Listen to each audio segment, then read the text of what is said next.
welcome to the Mandalika International Circuit in Indonesia for the very first time on a Grand Prix weekend. How exciting does that sound? We were here a couple of weeks ago for the first test, and now we're back here for the first Grand Prix in a quarter of a century.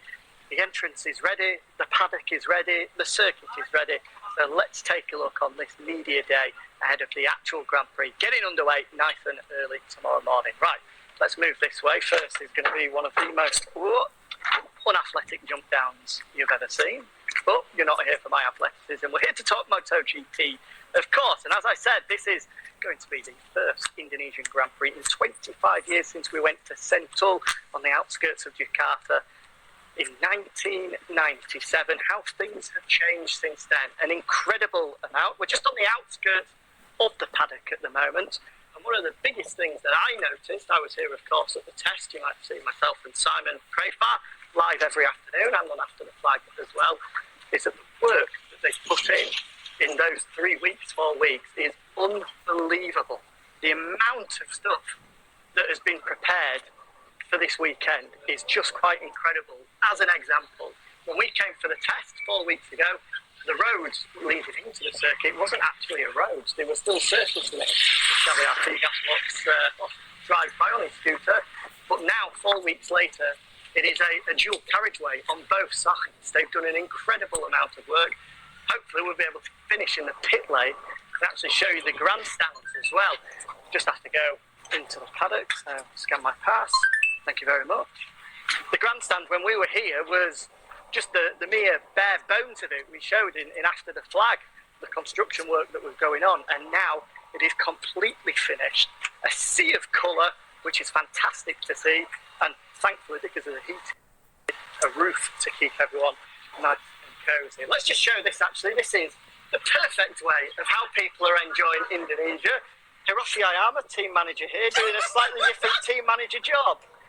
What's going on here, guys? Getting the most out of the coconut milk. Here we go. Looking good. Tomcat transfer trying to juggle it underneath. Good work, guys. I mean, there's a lot on the floor. Come on, top it up. Good work. What do you think? Is he doing a good job? I don't think so. Team manager Hiroshi has never done more in his life. Yeah, well, we don't want to show from the back. I've got the view here, and I'm not sure, with it being 2 o'clock local time here, that's particularly PG, but we're just about done, I think. And this is a key element of being here in Indonesia. There you go, that's a much better tack. We've got it now, we've got it now. Great work, guys. And just to finish, Somcat, how does it taste? Here we go, taste test. Wow! Oh, beautiful. Great work. Exactly what's needed. Good luck this weekend, guys. Thank you for the entertainment. One of the many things you can see in the paddock. Certainly wasn't expecting to see that, though. Somcat, of course, used to these temperatures from Thailand himself, but that team, in particular, the Idemitsu Honda Asia Talent team, have got a huge weekend ahead of them because Super Mario Adji in the Moto3 class is here. Thanks, Jake. Love you too, mate. He's going to be making his debut in front of the thousands of fans. All you have to see is our parade in Jakarta yesterday. The fact we had Marc Marquez, Pepe Bagnaia, Alex Rins, Joan Mir, all there, stars of MotoGP, established stars, plus Mario Adji there as well. Even when we arrived in Lombok Airport, there's a huge poster up of Mario. He is a real superstar. There's a boss man drives back there, Carmelo Ancelotti, which is doing a good job, and I won't get back to the result of this. But this is the paddock then, and as I said, a huge improvement, a lot of development since we're here for the test, in particular, of course, the fact that we now have Moto2 teams here as well, so it's a lot fuller, which is nice as well, because it brings a little bit more atmosphere to it. Not too many fans here at the moment, with no track action, but we are told that Friday is going to be really, really special. Lots of people coming in on Friday. The tickets pretty much sold out, as I'm aware of. We'll just move over to the left-hand side to show you off the garage is to the left. Here is IOC, Moto3 on the left there with Danny Holgado and John Massios all on there.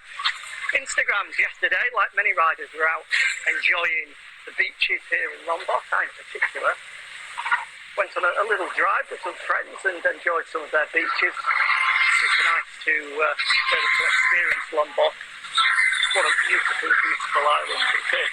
I'm staying here a little bit longer just to get a little bit of shade because it is quite hot. So, okay, we'll move on. That's enough shade for now.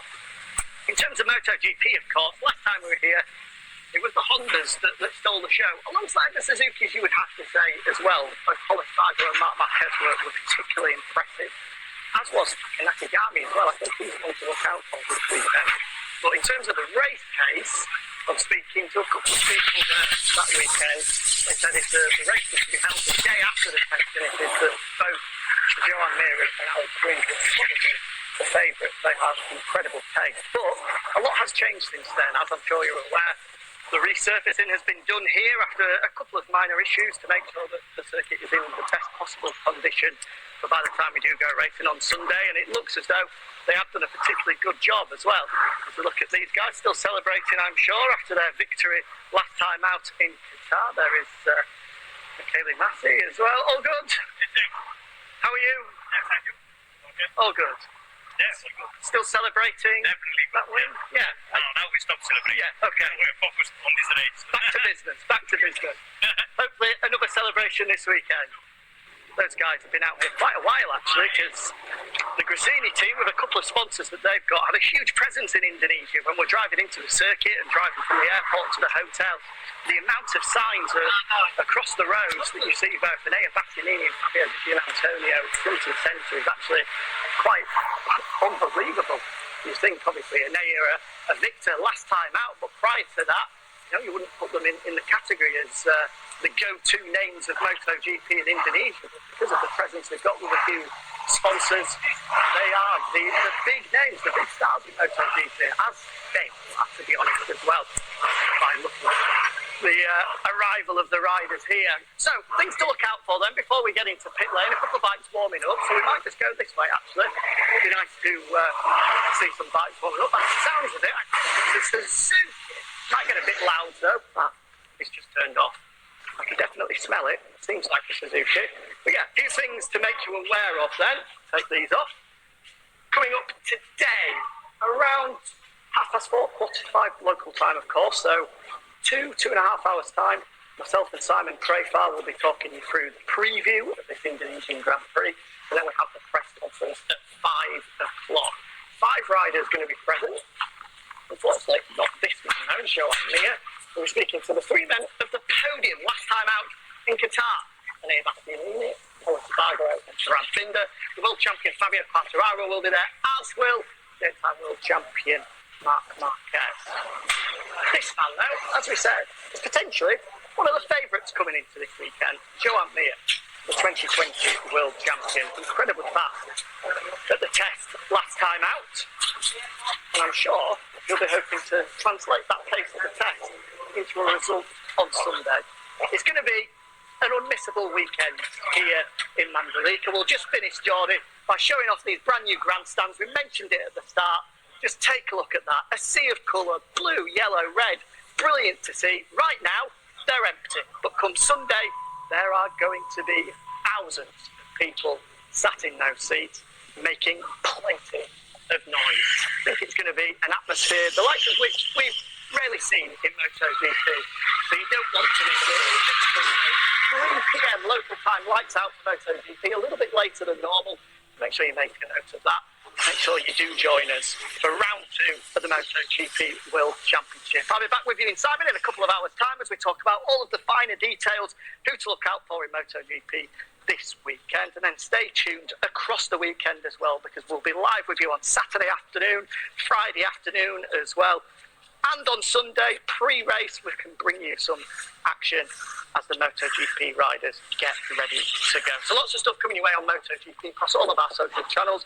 Make sure you're following all of them: Facebook, Twitter, Twitch, YouTube, Instagram and the rest. It's going to be a weekend we don't want to miss a single second of the action. Thank you for joining.